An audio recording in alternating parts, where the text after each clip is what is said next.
Halo, selamat pagi teman-teman.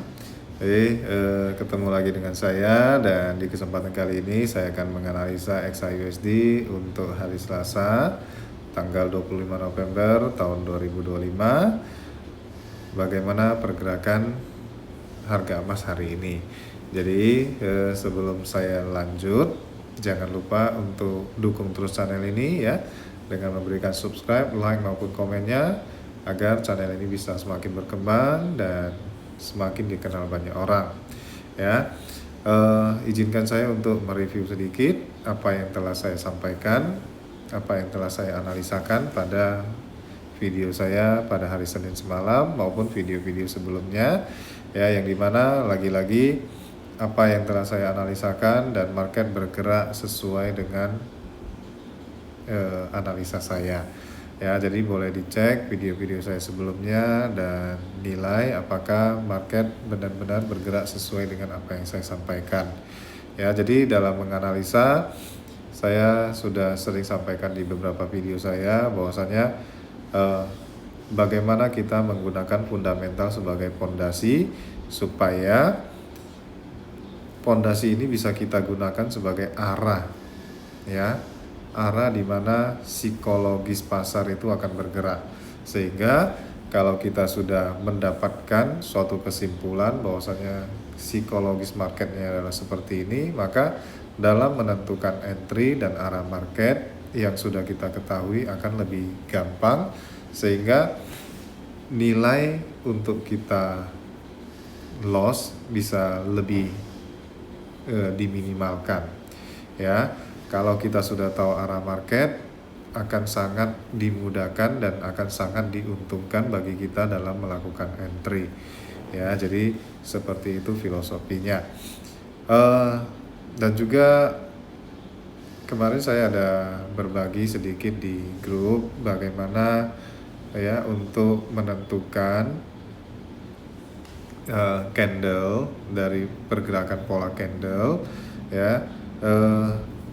Jadi ada member di grup yang menanyakan mengenai pergerakan harga tren sedang naik apakah masih bisa turun ya.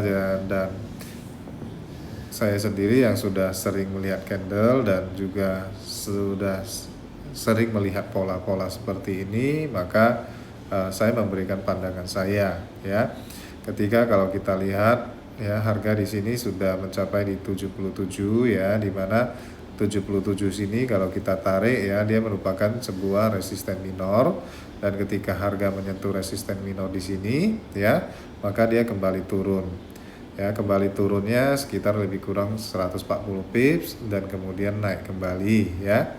Ketika dia naik kembali, kalau kita lihat ketika dia mencapai di resisten minor kedua ya, resisten minor kedua, maka saya sampaikan ke grup bahwasanya akan ada kemungkinan harga kembali ya. Kalau kita lihat di sini di 85, harga kembali ke 68, jadi lebih kurang 170 pips ya. Jadi maka ketika terbentuk candle seperti ini dan dia menuju ke resisten kedua, maka saya sampaikan pandangan saya bahwasannya ya, harga akan kembali ke 70 maupun 71. Maka itu adalah area entry kita. Bagi yang mau entry di 70 dan 71 itu merupakan area yang sangat baik untuk kita lakukan entry ya. Dan kalau kita lihat harga benar-benar turun sampai 70 ya, 69 ya. Harga benar-benar turun sampai 69, dan kalau kita entry di 70 atau 71 maka masih akan sangat aman dan harga benar-benar naik sangat tinggi ya. Jadi ini beberapa pola yang terjadi di sini juga sama ya. Jadi kenapa saya jelaskan dulu ya. Di video saya pada hari Senin saya sudah menjelaskan kenapa saya bisa memprediksikan bahwasannya harga akan bergerak dalam suatu range namun akan ada bias bullish ya. Dan kalau kita lihat benar-benar bullish ya, bias itu berarti lebih condong ya, lebih condong ke bullish. Karena kemarin saya sudah sampaikan bahwasannya dari pejabat The Fed itu sendiri, yaitu John William, yang mengeluarkan statement bahwasanya akan ada pemangkasan suku bunga dalam waktu dekat ini. Ya, jadi dalam waktu dekat ini berarti ya di bulan Desember ini, ya, sehingga pasar langsung bereaksi menaikkan ekspektasi pemangkasan suku bunga, yang dimana sebelumnya ekspektasi tersebut sudah turun, ya, di angka 30-an%. Dengan adanya pernyataan seperti ini, market mulai berekspektasi tinggi lagi, sehingga yang tadinya 30-an% naik kembali menjadi 67% lagi, ya, sehingga kepercayaan pasar bahwasannya akan ada pemangkasan suku bunga ini menaikkan harga emas ini, ya. Jadi investor mulai masuk, permintaan mulai tinggi, sehingga harga emas terdongkrak mulai naik. Dan kalau untuk hari ini bagaimana? Ya, jadi sebelum saya lanjut analisa saya tidak lupa sampaikan, bagi yang berminat untuk bergabung di grup saya, boleh hubungi saya, nomor WA saya akan saya masukkan di kolom deskripsi, ya, silakan hubungi. Dan yang mau saya sampaikan, grup ini bukan grup gratis, ya, grup premium, namun dengan biaya yang sangat terjangkau, ya, dan juga tidak banyak sekali syarat-syaratnya, karena saat ini saya lagi fokus untuk mengembangkan channel saya, ya, mengembangkan komunitas saya. Jadi saya masih akan memberikan banyak diskon lah, ya, seperti itu. Di sini saya bukan berniat untuk jualan grup atau bagaimana, ya. Mungkin nanti kalian yang bisa menilai sendiri lah, ya, bagaimana analisa saya. Dan dengan grup yang saya bangun dengan biaya yang sangat, kalau saya pikir-pikir, ya, biaya yang saya kasih adalah biaya yang sangat-sangat terjangkau dan sangat-sangat minim sekali menurut saya, ya. Oke, kita lanjut saja. Bagaimana analisa saya pada hari ini? Sebelum saya ke situ, ya, saya akan memberikan kita akan lihat sedikit news dulu, ya. Oh iya, tidak lupa, ya, ini yang kemarin saya sampaikan 70.71 dan harga benar-benar naik. Di sini saya ada memberikan sedikit arahan, ya, bagaimana membaca candle, ya, di sini. Dan ada anggota, ya, yang melakukan buy dari 50 sampai tadi pagi, ya, di 4135. Jadi sesuai arahan dan apa yang telah kita sampaikan, bahwasanya market akan bergerak naik, ya. Itu cuma sedikit review saja. Sebelum saya masuk kepada kesimpulan pergerakan hari ini yang akan saya bacakan untuk news hari ini, ya. Ini hari ini, ya. Oke, sudah tepat hari ini. Kita masuk ke apa ini? ADP Employment Change. Ya, jadi sambil edukasi aja, ya. Apa ini ADP Employment Change? Weekly, ya, berarti mingguan perubahan tenaga kerja menurut ADP ini, ya. Jadi harusnya karena ini datanya juga tidak ada prediksi, maka dia tidak akan mengganggu volatilitas ataupun psikologis pada hari ini, ya, sampai menjelang malam, ya. Jadi karena tidak ada prediksi, dia tidak akan mengganggu psikologis pergerakan harga pada sesi saat ini maupun pada sesi Eropa nantinya, ya. Oke, kita masuk ke indeks harga produsen inti, ya, berarti ini yang core punya, ya. Jadi ini yang digunakan untuk mengukur inflasi pada tingkat produsen, ya. Di sini MOM berarti month over month, berarti bulan ke bulan, September. Kalau kita lihat nilainya sebelumnya adalah minus 0,1 dan di sini diprediksikan akan naik di 0,3%. Kalau nanti hasilnya memang naik sesuai prediksi ataupun lebih tinggi dari prediksi, maka semakin tinggi nilainya semakin baik ataupun menandakan kesehatan ekonomi, ya, sehingga dolar akan menguat dan emas akan lebih tertekan, ya. Ini juga sama, cuman ini yang tahunan.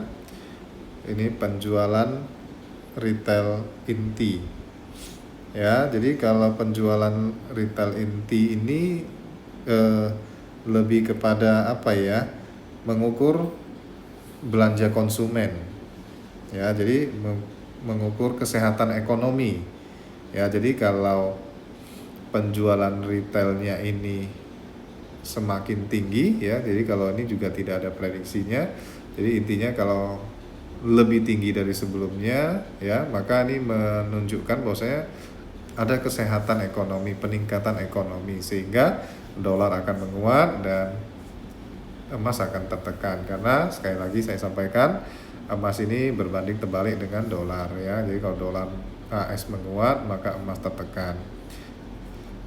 Kita lanjut, ini juga sama, ya,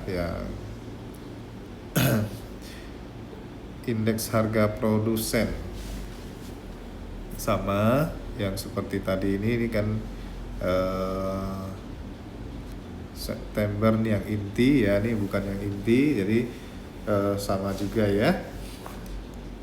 Jadi kalau harga hasilnya lebih tinggi, ya, daripada prediksi, maka dolar menguat, otomatis gold akan tertekan. Ya, seperti itu. Ini juga oke. Kontrol retail, ya. Jadi ini seperti penjualan retail juga, tapi dia penjualan yang seperti mobil, bahan bakar maupun bahan-bahan bangunan, ya. Jadi sebenarnya yang ini lebih diperhatikan The Fed untuk mengukur konsumsi aslinya, ya. Jadi untuk mengukur konsumsi kesehatan ekonominya. Jadi kebanyakan lebih dipakai yang ini. Jadi sama juga, ya, kalau di sini diprediksikan turun, di mana sebelumnya 0,7 diprediksikan turun menjadi 0,3. Nanti kalau hasilnya bisa lebih dari 0,3 ataupun lebih tinggi dari sebelumnya, maka gold benar-benar akan terjun, ya. Jadi intinya di sini kalau yang dirilis hasilnya lebih tinggi dari prediksi, atau kalau bisa lebih tinggi dari sebelumnya lagi, maka, ya, sudah pasti gold itu akan turun, ya. Jadi meskipun kalau dia sempat naik, maka dia akan kembali turun, ya.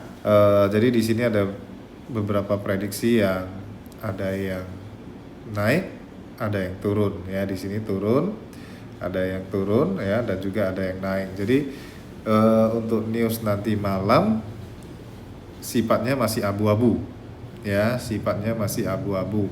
Cuman kita bisa lihat secara psikologis, ya. Bagaimana kita lihat secara psikologis?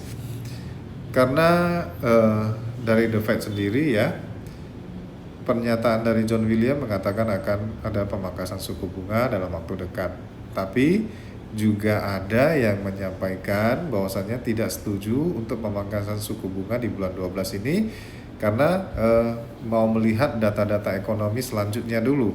Jadi tidak perlu terburu-buru untuk menyatakan akan ada pemangkasan suku bunga. Jadi dua hal yang bertolak belakang, dan di data ekonomi yang akan dirilis nanti malam ini akan menjadi suatu bentuk kecondongan, ya, apakah penguatan ekonomi terjadi sehingga penurunan suku bunga ini jadi tidak terlalu ataupun diundur dulu atau ditahan dulu atau bagaimana, ya, sehingga ekspektasi akan menurun dan gold itu akan terjun, ya. Jadi dengan psikologi seperti ini, ya, otomatis harusnya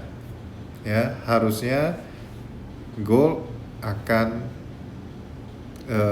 lebih jatuh ke koreksi hari ini ya, ataupun kalau tidak koreksi akan berada berjaga-jaga. Jadi kalaupun dia tidak koreksi, dia akan berjaga-jaga untuk tidak terlalu naik ya, ataupun tidak terlalu turun ya. Jadi kalaupun naik, mungkin naiknya akan tertahan.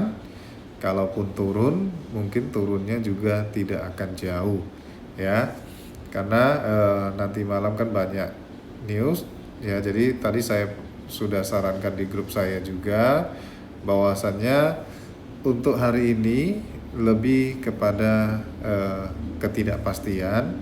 Jadi untuk trading pada hari ini mungkin akan jauh lebih beresiko daripada kalau kita lihat ada data yang mendukung lebih condong ke satu sisi, sehingga arah market akan terlihat lebih jelas. Tapi secara psikologisnya sudah saya gambarkan bahwasannya kemungkinan akan ada koreksi yang terjadi ya, kemungkinan akan ada koreksi yang terjadi dan harga akan lebih tertahan untuk kenaikan maupun penurunannya. Jadi di sini saya ada kasih dua posisi atau dua garis ya, yang dimana menurut saya ya ini adalah tempat yang aman untuk kita melakukan buy ya. Dan apabila memang ini ditembus ya, misalkan saya jelaskan dengan santai saja ya. Kalau kita lihat harga sudah masuk di sini, kemudian naik ya, waktu harga menyentuh di sini akan ada sangat kemungkinan dia akan balik kemari ya, setidaknya paling rendah di 4132 sini, baru kemudian mencoba untuk koreksi kembali.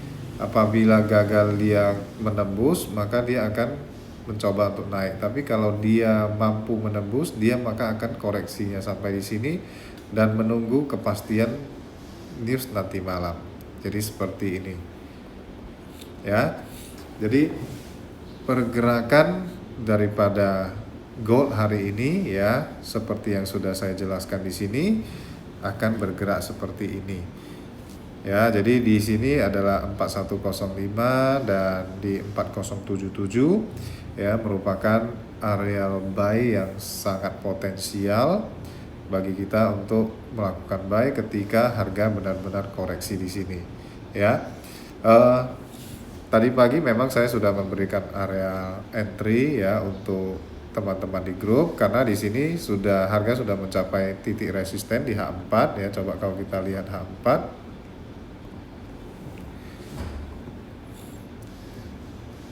ya, di sini ya tadi ya 40 sampai 45 kalau tidak salah saya sampaikan di grup saya bahwasanya harga sudah mencapai titik resisten ya, titik resisten di H4. Jadi kemungkinan besar ya akan ada sedikit koreksi, namun harga baru koreksi sekitar 50 pips kalau tidak salah dan kembali naik ya. Jadi untuk spekulasi saya tetap sama, bahwasannya akan tetap ada koreksi ya, akan tetap ada koreksi, cuma karena ekspektasinya terlalu besar terhadap pemangkasan suku bunga ini, sehingga dari sisi psikologis dan sisi ekspektasi ini saling bertentangan ya. Kalau yang bisa membaca secara psikologis dan data, tidak FOMO dan tidak ikut-ikutan, maka harusnya gold ini pasti akan cepat terkoreksi ya. Jadi maka tadi saya juga menyarankan ke teman-teman ya, kalau memang mau cari sell boleh ya, tapi memang resikonya akan lebih tinggi karena kita melawan ekspektasi ya, seperti itu. Sedangkan dari psikologis ya, kalau kita memang nge-sell itu memang bagus. Dari psikologi kalau kita nge-sell bagus, cuman dari ekspektasi kita melawan ekspektasi, jadi resikonya menjadi semakin besar. Jadi seperti itu ya. Mungkin apa yang saya sampaikan cukup jelas ya, karena saya menggunakan bahasa yang lebih pelan dan lebih santai, sehingga bisa lebih jelas dan lebih teredukasi ya. Kalau saya lihat ada kemungkinan ya, ada kemungkinan besar akan mencapai di sini ya. Jadi silakan bagi yang mau cari sell ataupun buy di posisi yang sudah saya sampaikan ya. Cuman saya sampaikan kembali, resiko hari ini lebih besar untuk ditradingkan daripada kemarin-kemarin, karena hari ini lebih kepada ketidakpastian ya. Cuman saya tetap pada spekulasi bagaimana mengenai psikologisnya. Saya yakin bahwasanya pasti akan ada koreksi. Disclaimer ya, ini murni pandangan saya. Untuk entry-nya itu tergantung Anda masing-masing. Saya cuma memberikan pandangan dan murni saya memberikan pengetahuan saya saja ya. Oke, saya rasa cukup apa yang mau saya sampaikan pada video hari ini. Semoga bermanfaat dan salam sejahtera untuk kita semua.